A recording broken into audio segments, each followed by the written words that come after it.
हिंदी लिखने में spelling mistakes, right, यानी इसको हिंदी में कहेंगे कि हिंदी लिखने में वर्तनी दोष। इस विषय पर आज हम बात करेंगे। आपको 2-3 ट्रिक्स एंड टिप्स बताएंगे जिससे कि आप हिंदी में गलतियां नहीं या फिर कम से कम करोगे। ठीक। Hello dear students, Jai Hind, welcome to this video. देखो, एक चीज़ मैं खुद अपने बारे में बार बार एडमिट करता हूँ कि चूंकि मैं हिंदी मीडियम से हूँ, इसलिए इंग्लिश मेरी अच्छी होते हुए भी कई बार मैं स्पेलिंग मिस्टेक्स करता हूँ, और आपको पढ़ाते हुए आप भी बोर्ड पर देखते हुए कई बार मुझसे स्पेलिंग मिस्टेक्स हो जाया करती हैं। ठीक, तो ये चीज़ अपोजिट आपके साथ भी लागू है कि आप चूँकि इंग्लिश मीडियम से हैं तो हिंदी से आपका कम ही पाला पड़ा है, इसलिए हिंदी में ये गलतियाँ हो जाना ये नेचुरल है, इसमें कोई बहुत बड़ी बात नहीं है। ठीक, सबसे पहले तो आप ये टेंशन अपने माइंड से निकालिए। हाँ, इसका मतलब ये नहीं है कि आपको ये सही नहीं करना चाहिए। अब आप कह रहे हो सर 4 दिन बाद एग्ज़ाम है, हम इसको कैसे सही करें? देखो, आपकी गलतियां कहाँ हो रही हैं, ठीक, जितना मैं पकड़ पा रहा हूँ। सबसे पहले ये है कि अक्षरों में आपकी गलतियां नहीं हो रही। ऐसा नहीं है कि आप च की जगह जा लिख दे रहे हो, ये नहीं हो रहा है। आपसे मात्राओं की गलतियां हो रही हैं, या कहीं आधा अक्षर वगैरह आ रहा है तो वहाँ पे गलतियां हो रही हैं। ठीक, तो ये चीज़ सबसे पहले सही होगी कि आप उसका सही प्रोनाउंसिएशन करोगे। यहाँ पे एक बहुत अच्छी बात है, हिंदी और इंग्लिश की कंपैरिजन में, उसकी तुलना में ये बहुत अच्छी बात है कि हिंदी में जो बोला जाता है वही लिखा जाता है, और इंग्लिश में जो बोला जाता है वही नहीं लिखा जाता। ठीक, तो ये प्लस पॉइंट है आपको हिंदी सुधारने के लिए। अगर आप सही बोलोगे तो बिल्कुल सही लिखो। जैसे अगर आप कवियत्री कवियत्री बोलोगे तो आप कवियत्री ही लिख जाओगे, तब आप वहाँ पे ई का मात्रा लगा कवियत्री कर दोगे, लेकिन वो कवियत्री है।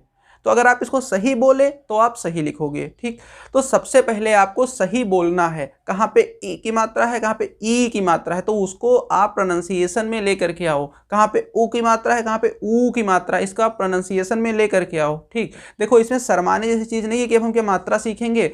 बेटा, कभी कुछ भी सीखा जाता है, जो चीज़ नहीं आता है उसको किसी भी लेवल पे सीखा जाता है, इसमें कोई बड़ी बात नहीं है। ठीक है, तो सबसे पहले आपको उस प्रोनाउंसिएशन पे वर्क करना है। ठीक, दूसरी बात, जैसे आपकी गलती कहाँ आ रही है ये पकड़ने के लिए आपके पास जो भी अभी समय बचा है, आप चाहे गद्य का, अपने गद्य भाग का कोई एक कहानी, एक निबंध उठा लो उसमें से और उसको आप लिख डालो।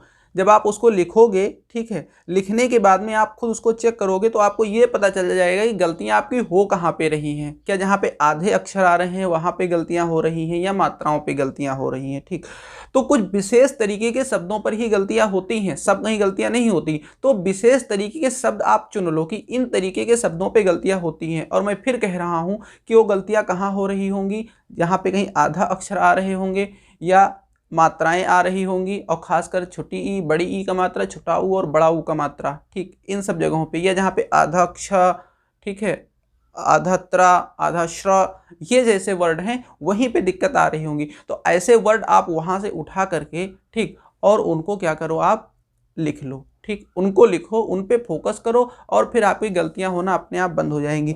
कल मैंने बताया एक बच्चे को, तो उसने कहा सर, हमने उससे एक सजेशन ये दिया था कमेंट बॉक्स में, हमने कहा था बेटा ऐसा करो कि चूंकि आपको बोर्ड में आंसर राइटिंग करनी है क्वेश्चंस पे, तो जो क्वेश्चंस जैसे हम कई बार आपको बहुत सारी सॉल्व पेपर या गेस्ट पेपर्स के बारे में बताते रहे, तो वहाँ से आप ऐसा करो कि वहाँ पे जो क्वेश्चन आंसर्स हैं उनको आप लिख डालो कॉपी में, और जब लिखोगे तो वहाँ से वो चीज़ें आपकी सही होती जाएंगी। तो उसने कहा सर वहाँ नहीं, जो चीज़ कहीं नहीं पढ़ रहे हैं हम, जैसे निबंध में वहाँ दिक्कत आ रही है, उसके लिए क्या करें?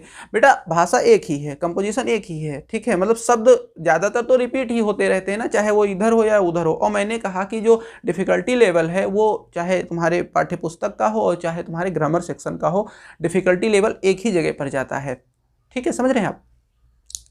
तो कोई ज़रूरी नहीं है कि आपको निबंध लिखना है तो ये आपको हेल्प नहीं करेगा, ये बिल्कुल हेल्प करेगा, क्योंकि डिफ़िकल्टी लेवल जो है, डिफ़िकल्टी लेवल वो आपको यहाँ से ही पता चल जाएगा। ठीक, तो आपको क्या करना है, आपको पढ़ना है और उन जगहों पे फोकस करना है जो आपको शब्द कठिन लग रहे हों, वहाँ पे फोकस करना है। जितने दिन बचे हों आपके पास, वर्तनी सुधारने के लिए कम नहीं है, क्योंकि मैंने कल वीडियो बनाई थी जिसमें मैंने बताया था कि आपको केवल थोड़ा दिमाग पे जोर देना है।